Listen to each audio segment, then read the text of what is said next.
Welcome, everybody.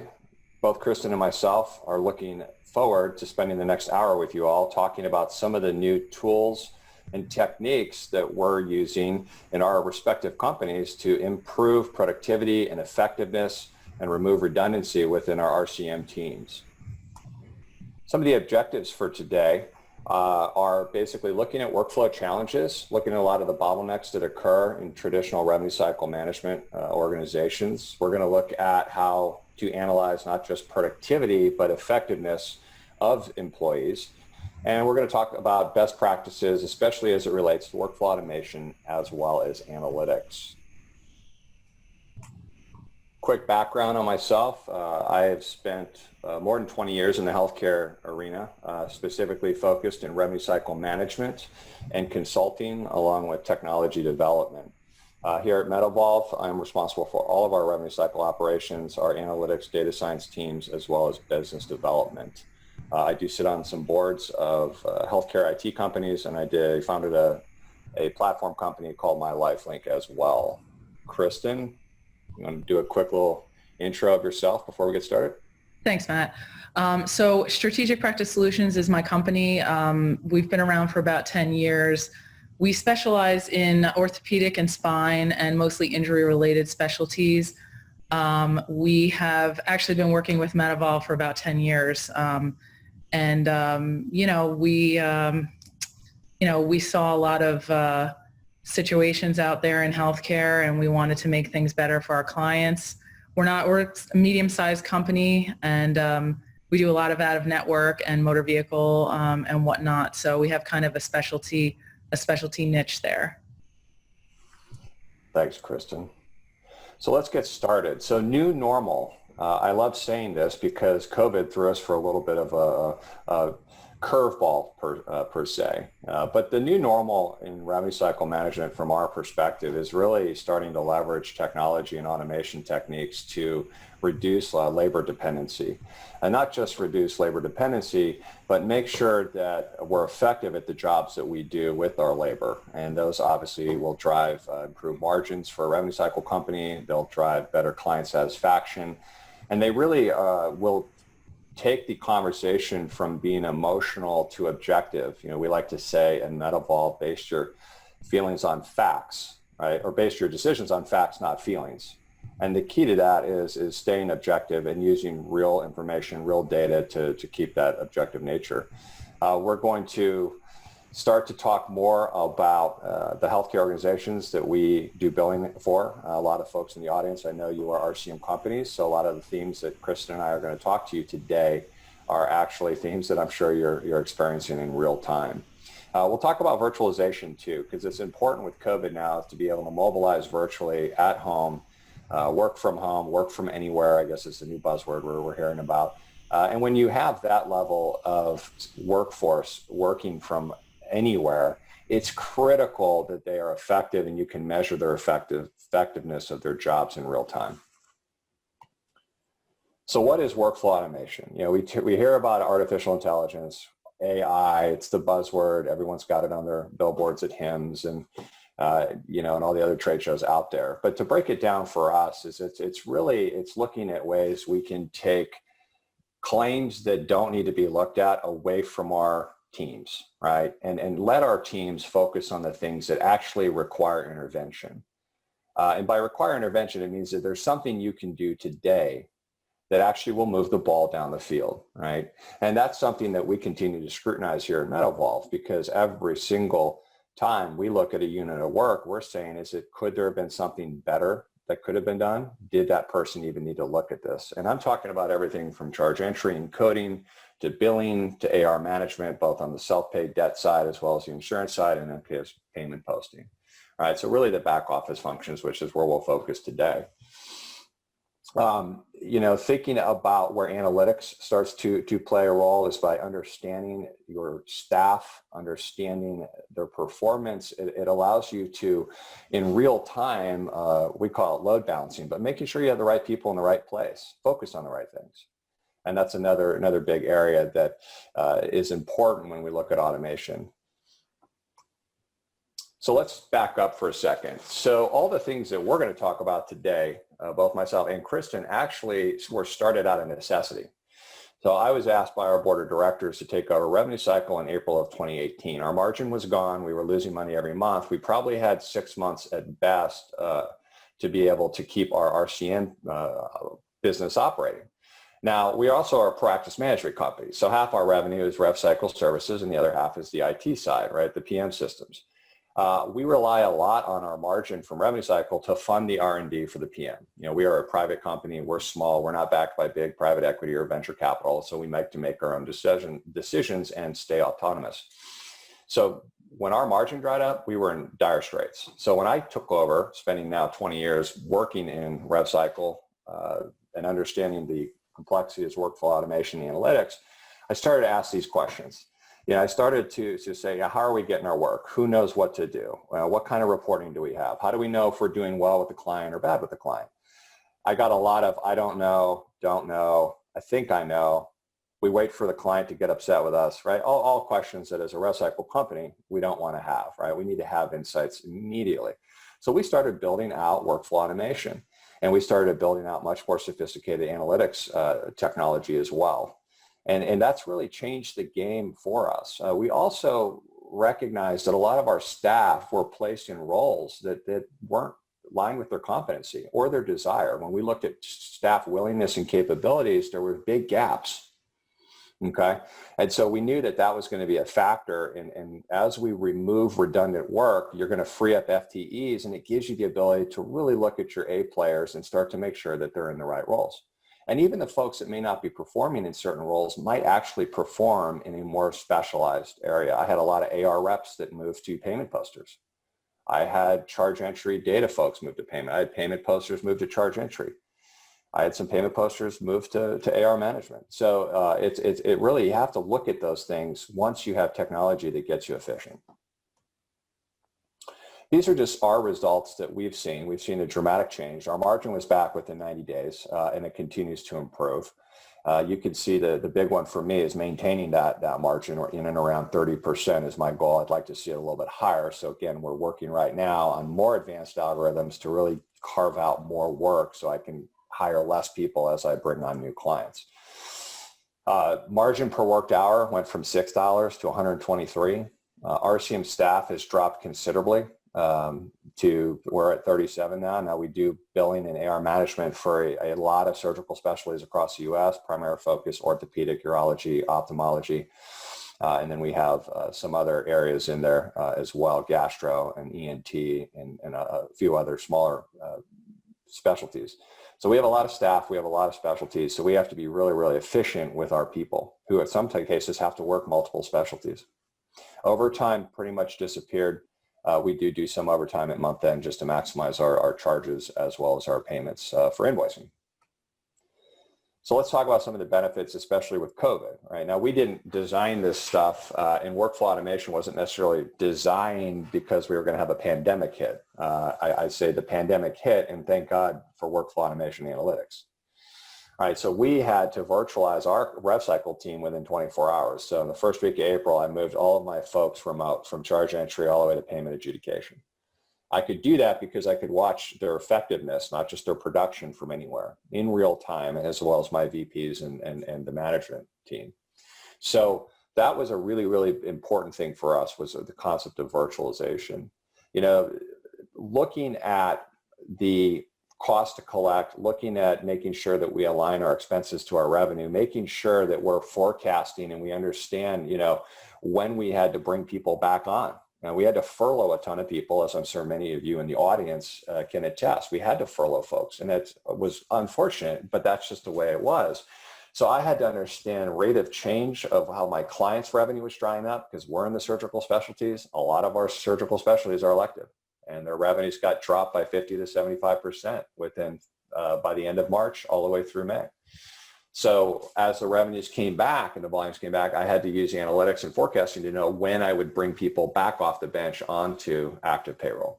So again, I had to make quick decisions. I didn't have a lot of time to think about it, and I certainly didn't have time to go run reports, right? Had to be at your fingertips.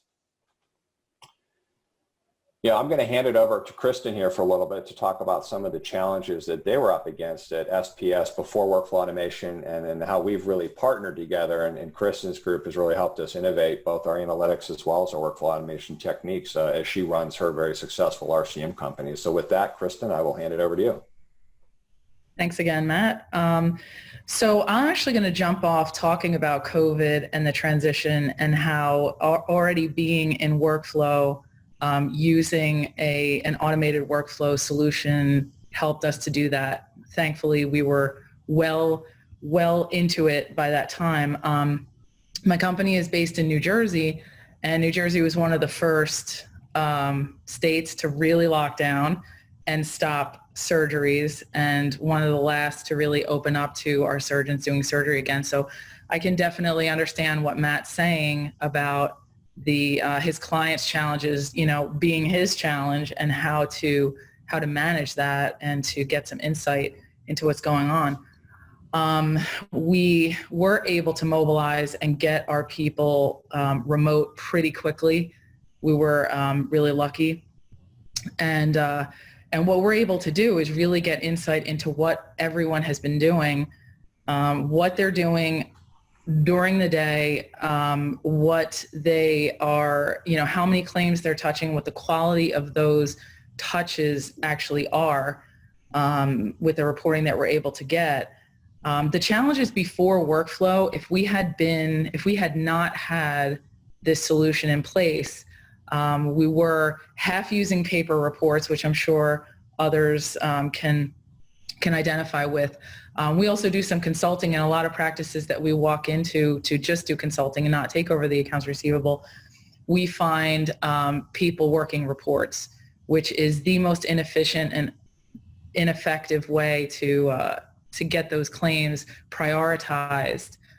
People break down when they see these long reports that every month are redundant, and things do not fall off, and they are not able to move things quickly off of there to be able to look at those, high dollar, oldest claims that really need to be prioritized. We're able to do that now. So the manual work lists were terrible, and we had so many people doing so many things, and as Matt said, we didn't even know what they were doing. So we just had a bunch of people shuffling papers, looking at accounts that didn't need to be looked at, and we really have streamlined that.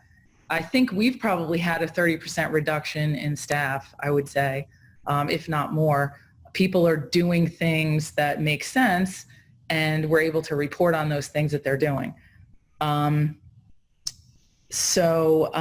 user productivity, we're able to track that by the hour to be able to see within a given 8-hour day how many claims were worked, and then later go back and look at what was actually done, the quality of that work. Getting the staff buy-in with a new solution was challenging for about a second because people felt so ineffective and so overwhelmed doing things the manual way. Once we introduced this targeted way of doing things, it was really clear to them they can't live without it now. And Matt and I joke around, if we tried to take it away from them, it would be it would be a fight. So every change, company-wide is going to be met with resistance. People fall into their daily routine of, whether it's printing a report and going through it, or, the old school way of doing things. There were other claims management applications available, but you really need a sophisticated, AI-driven solution like we have now. And we also moved people around to rather than putting a square peg in a round hole, we were really able to put people in the position where they felt good and they were doing what needed to be done, and they felt more adept, rather than forcing people to do things that just didn't make sense, didn't look like it was gaining ground, kind of treading water situations. So You want to? Yeah, it's funny, Chris, when you mentioned taking it away from folks. I remember when we first went live with workflow automation for the AR teams. And again, it's like the stages of grief, right? First pushback, it doesn't work. My life is not horrible. Now you can see what I'm doing. The data's wrong. That's my favorite still. Data's wrong. But about 2 weeks after we went live, I remember sitting in our headquarters in Little Rock, Arkansas, and the system had gone down for maybe it was a minute or two. We were doing some maintenance on it, and then one of our ophthalmology reps broke into tears because she didn't know what to do. She was paralyzed. She had gotten so used to the work actually showing up for her. Like the claim that pops in front of you right now is exactly the one that you need to be looking at. And now she had to go back to, oh my God, where do I get my work from? Yeah, So there absolutely. really is peace of mind when they realize that you through technology and AI are delivering the work to them. They still have to do the work and execute and be effective, but they don't have to think anymore about where to divvy up the work and how to get through their day. So that was a big culture shift for us, and it continues to be. Yeah, they know what's expected of them. And another thing I wanted to mention, though it may sound cruel, but we're all business people and we have to make harsh decisions. The cream of the crop really rose to the top with this solution. And the people that weren't willing, able, the people that were kind of coasting previously had been identified and kind of fell off naturally. I mean, people quit and were kind of happy that they did when they were faced with a solution that really was showing their productivity and they weren't kind of able to hide under the radar anymore. So that was another kind of benefit, byproduct of being able to have that insight. Yeah, really. We did the capability and the effectiveness scoring in April of 18, where we looked at capability, we looked at effectiveness and of the folks. And, some people did self-select. About 20% of our staff did leave on their own in the first 90 days. And that's okay. It is what it is. We want people here for the right reasons. Now, we did put an incentive-based revenue cycle program in place based on real, objective, accurate data. So now that we can analyze effectiveness, people can be rewarded. So we can go beyond the pizza parties and the recognition awards, but actually give some money back to them. As we improve margins, share some of that with the frontline folks. And it's been a huge morale booster for us here at MetaVolve. People really look forward to it. I always joke with the payment posters. I say, the difference of you putting in that extra hour could be the difference of you getting through your bonus. So let's get all those payments posted before we close those control month ends for our clients. So let's talk a little bit about just productivity and effectiveness. And so, some of these points we've touched on, so I won't go into too much depth there. But the visibility from a management standpoint was huge for us. If I had asked our revenue cycle directors, are you sure that every claim that we're responsible for, whether it's a debit or credit balance, is on a work list and assigned to somebody? Are you sure? There's no way they could have answered that in any form of affirmation back in April of 18. Today, we have to the decimal point. We know exactly where every claim is and understand if it's not where it needs to be. And we know why. And that's a big, that takes a lot of stress off of a rev cycle leadership group, is to know that there's no black holes out there. And, that also it makes sure that we're load balancing at the same time, making sure that we're not overstaffing people, making sure that if there's more clients that their data is showing that they need a little extra help, is that we're able to flex people, right? So having more flexible staffing models. The big thing for us is that we've added a lot of clients this year to our Rolodex, but we've barely had to hire FTEs because of the ability to scale. So the ability to scale with workflow automation can be material. And there's nothing better than bringing on 3 or 4 more clients and knowing you only have to hire a fraction of what you would have done prior to workflow automation and better analytics. And some of you in the audience are probably doing a lot of these things I'm talking about. And I think that's just important to note, is that the themes that we're talking about, we had to do this for our company out of necessity. A lot of this technology is out there. And if you are using workflow automation and you're seeing the same improvements on margin, staff productivity, staff effectiveness, not being able to scale client growth without having to hire, then kudos to you all. Definitely That's a huge value add for your teams, as I'm sure you know. When I think of transformation, and I'll take an AR example, is that what we've recognized now is that about 80 to 90% of the claims on an open AR balance don't actually have to be looked at today. Tomorrow they might have to be, but not today. So why look at them today? Right. And so what we do is we analyze what I consider effective work versus non-effective work. And when we start to see non-effective work being used, and I'll circle back to this concept in a moment, we start to understand why. Why did that claim even show up for that person?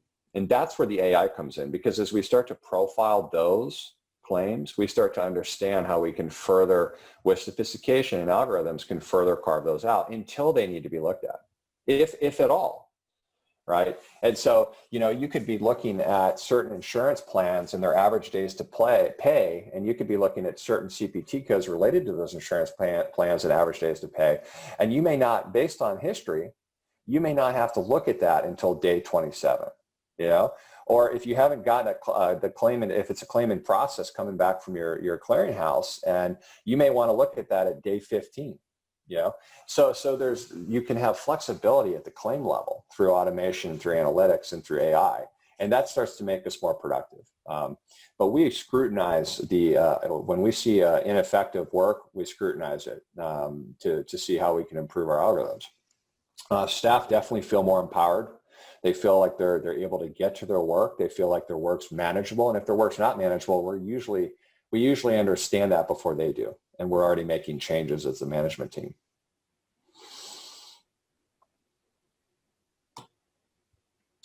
When I look at the internal benefits, we talked about virtual workforce is huge. We talk about restructuring the organization, making sure that the people in the right roles, productivity and effectiveness. I'll say that probably 10 more times today. The effectiveness is more important, in my opinion, than production. And then obviously we've got making sure your claims are being managed correctly, looking at setting goals, looking at performance standards, and incentivizing folks based on achieving performance at the level you set, and just saving time. The amount of time and emotion that we used to go through before we had, for example, our big analytics package was tremendous. And most of the things we just couldn't even get to. We were just hoping we were doing a good job and hoping we wouldn't get a call from a client. And those days are over now. And it takes me 3 minutes in the morning. I get up, I have my cup of coffee, I look at our entire dashboards, and I know within seconds whether there's something I need to bring up to the VP or not. And when I bring up an issue to my VP, Jamie, I'm actually bringing up the issue backed by real-time data. So there's nowhere to hide. And let's be clear, that's an important empowerment for us. There's complete radical honesty in our teams now. There's complete transparency and complete accountability, and there's integrity wrapped around all of that. And I think, Kristin, I think you've probably seen similar things with once the staff know that you're there and you're looking, is that even your supervisors know that you're looking. And so it really does trickle down from the top. Yeah, Matt, actually, I was going to say that like I said, at first there was resistance, but the folks that care about the job they do do look forward to seeing the numbers. It gets kind of competitive there a little bit, of who did what. And I also want to drive the point home. Anyone that's out there who's still using paper reports or a subpar non-dynamic claims workflow process, you really are, that 80 to 90% of claims that you're looking at that don't need to be looked at, you're not getting to everything. There is just no way that you're actually getting to, it's not even, at that point, it's not even about priority. It's that you're looking again at the same things over and over again that just don't need to be looked at. You really need that prioritization in place, and it needs to be automated in this way. Yeah, absolutely. So let's talk about clients, right? Most of us have billing businesses. There's nothing better than when a client calls you and says, I used to collect way more money before you. You guys are doing a bad job, right? That's one of my favorites of the old days. Now what I can do is I can come right back at them and say, actually, this is why your GCR, your NCRs are down, right? In fact, let's talk about some of the things that you're doing wrong on the front end that are causing us to have to do more work on the back end. And some of these, by the way, are hard denials and you're just never going to get paid for them. So, it changes the conversation when you have real information. You can build a culture with your clients around real-time, objective, non-emotional information. And it really does. We call it a scorecard. It takes us, 15, 20 minutes a month. We can go through it with our clients. Our clients have access to it in real time too, if they choose to do that. But it does level the playing field. And then in terms of all the things we've talked about so far about workflow, workforce alignment, making sure people in the right roles, making sure that they're effective, not just productive, guess what? Net revenue improves. Good for invoicing, great for client satisfaction. We have more references now than we've ever had, and we have more referrals coming from our clients, independent of us having to even reach out from a prospecting standpoint. And we've gotten that because of the results, and the results we achieved because of workflow automation analytics. So it's been a big win for us. And it really does change the conversation with our clients, and it makes it much more proactive. Let's roll up our sleeves and look at these areas of improvement, and let's design an action plan, and then let's measure our effectiveness on that action plan. And if it's not working, then we adjust, right? And this stuff is real time. This isn't let me run a month-end report package. It takes me 7 days to run it. Then I'm going to have to try to go through all of it. And I haven't done a pivot table in well over 18 months. And that's a good sign from a former consultant. If I don't have to do pivot tables, I feel like I'm winning. Hey, Matt, I just want to also mention that as billing companies, if we don't have a package of reporting such as the scorecard, which we'll see a little bit more, I think later, but if you don't have that, you're not competitive, because at this stage, most billing companies that are competitive have a very good scorecard or, monthly reporting that they can go over, a tool that, is a real-time reporting tool. You have to have that at this stage. Like you said, Matt, the pivot tables, those are very outdated. You really need something that has visuals, are quick to look at, something the doctors are not going to have time to pour through. They're not going to look at your pivot tables.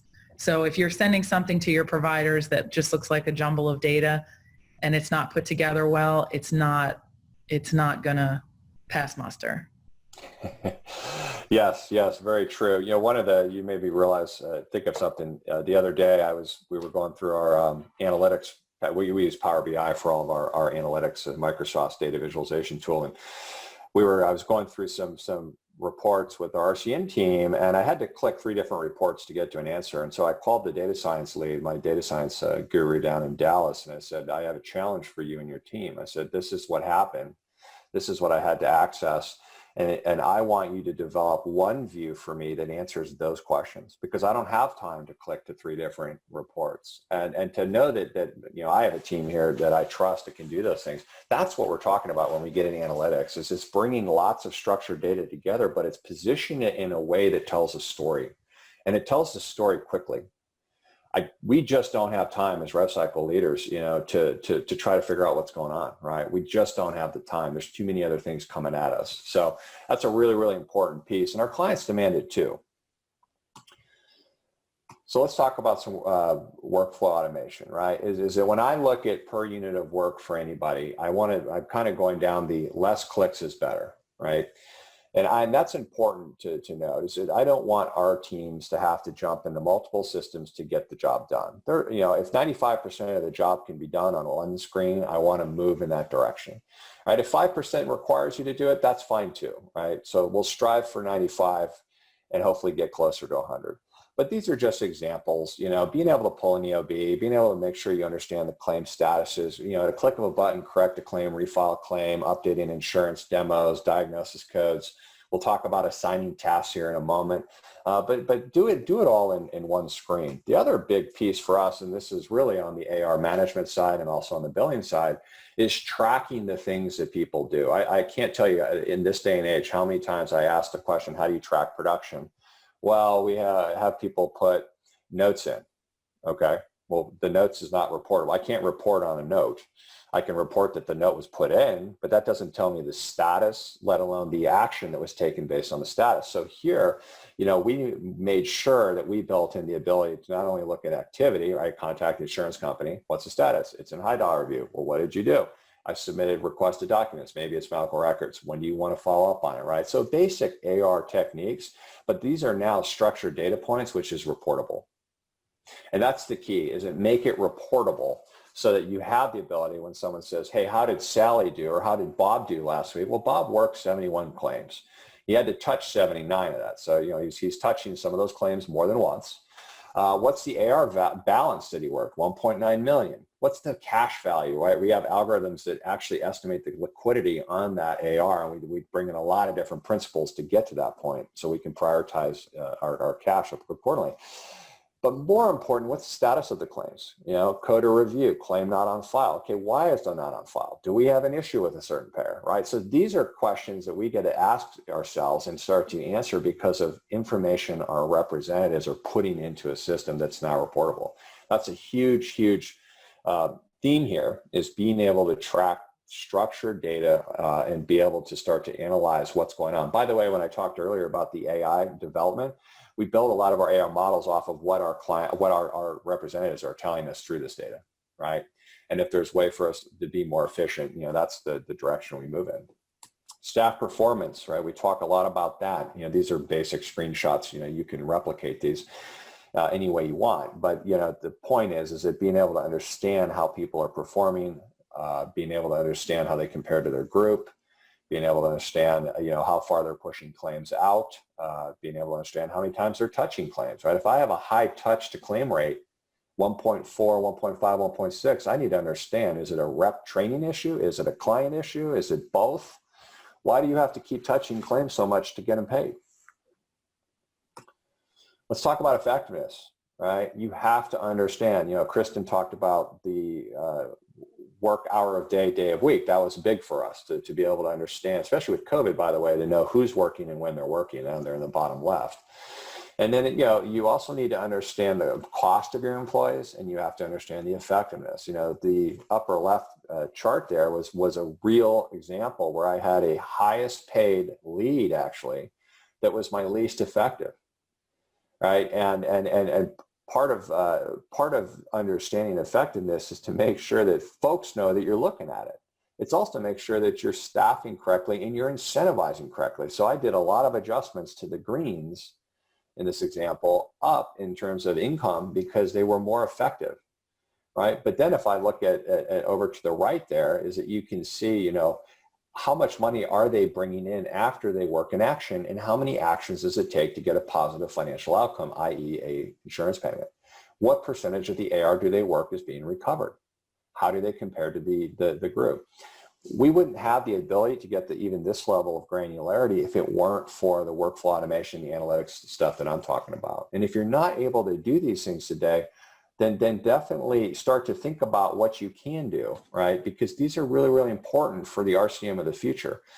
We did not have the ability. I don't offshore anything. In fact, when I took over, I brought everything back onshore. We're 100% onshore. Reason I did that was I was spending a lot of FTE time fixing issues that were occurring from our offshore partners.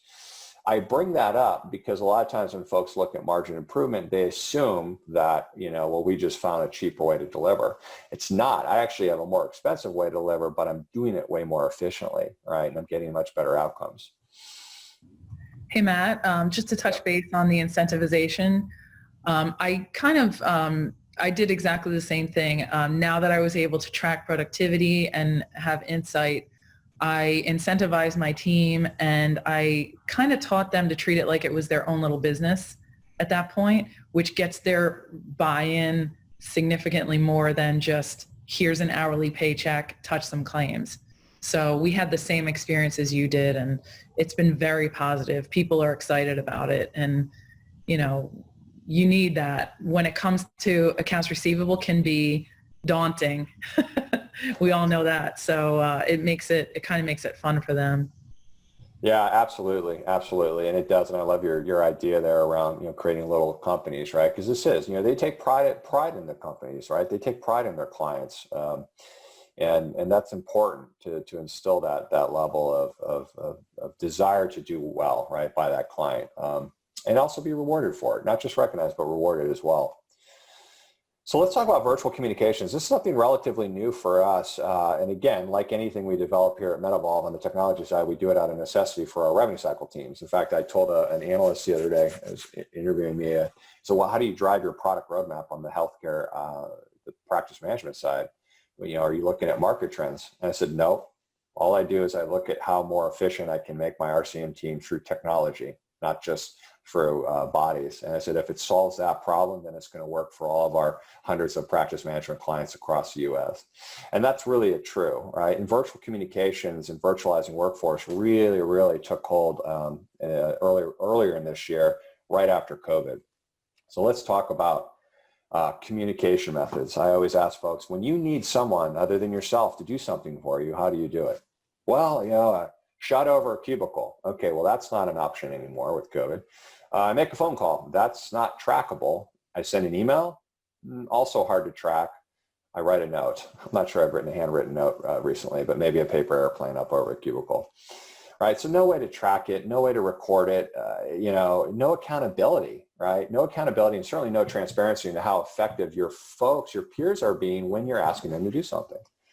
So what we've had to do is to say, okay, well, let's look at virtual tools. So if I'm working a insurance claim in a high dollar review that's requesting medical records, the old way would be to send an email to medical records, request pages 1 through 7 or whatever it is need to be sent off to the insurance company. In the new way, we actually create tasks in the actual workflow system itself, and we actually assign it to that individual. And that individual is now on the clock. See, we know when it was assigned. We know the age of the assignment, how old it is. We know whether they're even opening tasks or not. So we have so much more accountability in terms of how we communicate as an RCM company between the charge entry and the payment teams and the coders and the AR teams and the credit balance team and the admin team, right? They're all virtually communicated under one platform. And now we have analytics that tell us who's efficient and who's not. And that's been a game changer, right? We even built in instant messaging. So if it's a quick question, just type a message. All that's stored at the visit, right? It's stored at the visit. So you never lose the record. You never lose the history of the communication that is taking place to get the outcome desired, which in many cases is get the claim paid.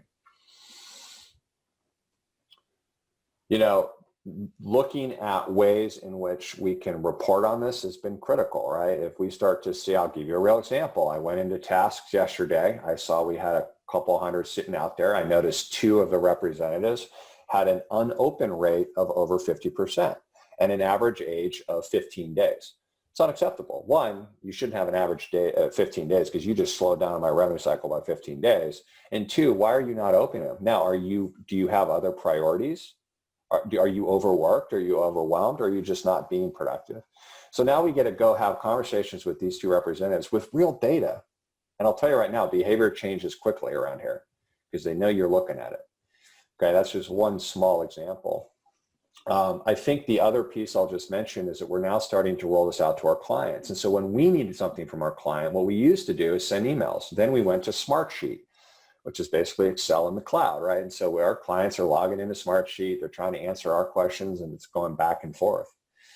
But in today's world now is that we can trigger a task to the client, including providers, believe it or not, and they can respond through tasking with us, right?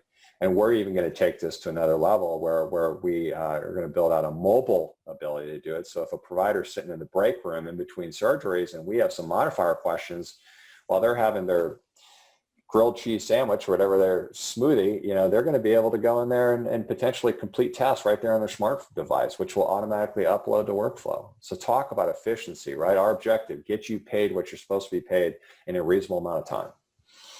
And when you don't get paid what you're supposed to be paid, I want to be able to tell you in seconds why and what we can do about it.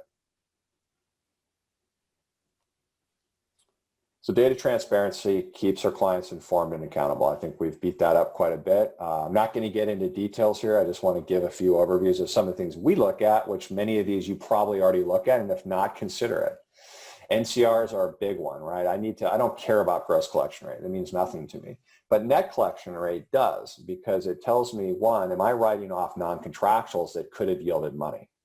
Right, and there's your problem, right? And so when we see clients less than, say, 97%, especially in certain specialties like urology, or 96% in ortho, I'll allow 3 to 4% for bad debt, charity, and avoidable write-offs, administrative write-offs, but beyond that, we won't allow it. And so we start to scrutinize those clients and ask ourselves, are there first past denials that could have been prevented based on the client change in behavior? Are there things we're not doing on the AR side to get claims overturned correctly? So we want to maximize that NCR. We also need to understand what's being hung out there, right? And by hung out there is how much money is actually still out there that hasn't been collected. And that gives us an idea of, again, workload. Do I need to assign a couple extra people for 2 weeks to help do some project work on a client to try to generate some churn on that aged receivable? Payer mix training is one of my favorites. I love getting asked in board meetings from especially the surgeons that say, before MedEvolve, I used to collect more money. And I say, well, let's look at two things. First thing I'm going to look at is, are you good at collecting patient deductible money, which 9 times out of 10, they are not. So they forget that a lot of the insurance money is now actually owed by the consumer, and they're not good at collecting from the consumer. So put that aside. Payer mix training. Have you seen a shift in your payer mix? And looking at the associated GCRs tells us, if you have good payers with good GCRs that are shifting away, right, less volume, and you have bad payers with low GCRs that are increasing, you're going to have impact on cash without any performance issue related to revenue cycle. So again, objective, non-emotional conversations. And then, of course, looking at denials, looking at efficiency in the revenue cycle around charge lags and write-off criteria and clean claim pass rates, unreconciled appointments, et cetera, et cetera. When we start to look at client comparisons, so I in seconds now can look at all my RevCycle clients in one pane of glass. And so again, I could look at some of these clients and say, okay, how is their AR changing? Do I need to put a focus in a certain area, right? How are their payments looking? How are their charges looking? How are their visits looking? So instead of having to go client by client, I have views now that I can look across all of our clients, and I can make informed decisions based on facts, not feelings, about the business and what decisions need to be made to improve performance if there are areas to improve performance. Financial forecasting, we went ahead and put this slide in here because this had to get rapidly developed for us because of COVID. So in early March, so my last plane trip was flying home from speaking at MGMA in Nashville. And by the way, I haven't been on a plane since, which is odd for a guy that spent 20 years on airplanes almost every week, but I'm coping. What was interesting that we found was our concern about what was going to happen to our elective surgeons.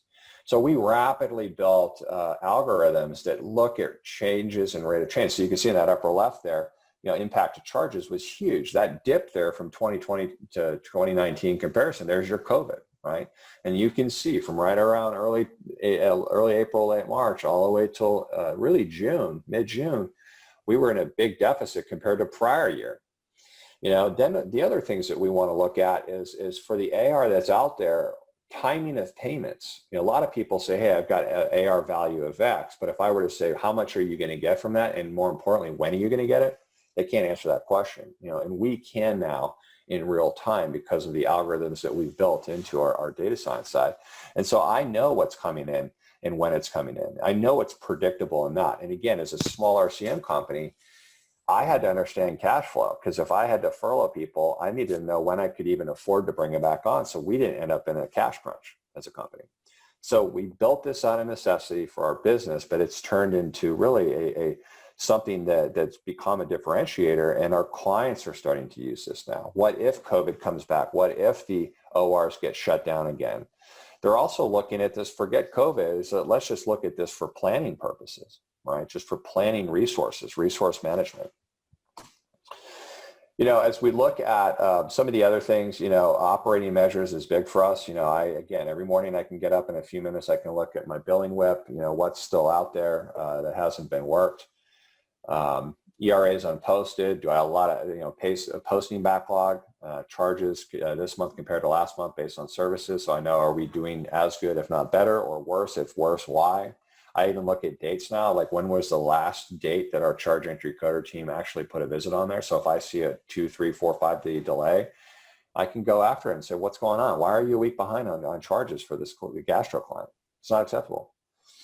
Right, it's going to slow down cash flow. It's going to hurt the client. Right, again, we're using non-emotional, objective data, real time with our clients and our staff to hold everyone accountable, including ourselves. So in summary, rev cycle is complex. I think we can all attest to that. It's only getting more complex. So much things are changing in revenue cycle. It seems like every day something new comes up.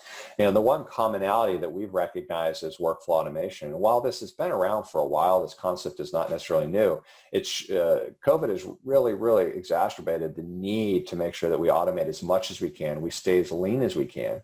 And we keep people that are very effective, right? And we incentivize them that are effective. Yeah, I think that's important. And then, of course, using AI, using algorithms, letting technology, I mean, this technology exists. I mean, other verticals have been doing this stuff for decades. You know, healthcare is always behind. And to be honest with you, you know, most practice management EMR companies don't focus on these things. They focus on the physician experience. And so their revenue cycle tools to get paid for the services they do are archaic. I'm always amazed. I mean, MetaVolve as a company, I'll call us out, was fairly archaic until we went this direction 2 years ago out of necessity to save our services business. And now it's our differentiator, right? The stuff that we're talking about. Virtual communication, making sure that we can hold people accountable when they're helping us get claims paid, and peace of mind for our clients. I can't tell you, I just don't have to have reactive conversations anymore. 99% of the time, I can bring up an issue before the client even realizes it. Right? And I back it up with data, and I back it up with an action plan, right? And I back it up with the way in which I'm going to measure the effectiveness of that action plan. That's where we spend our time now, not on accessing information, but on using the information that's presented to us to make informed decisions and to spend our time designing action plans and getting results. You know, not trying to find information to see if there's a problem. If there's no problem, don't do anything. Move on with your life. Focus on the other things that are out there.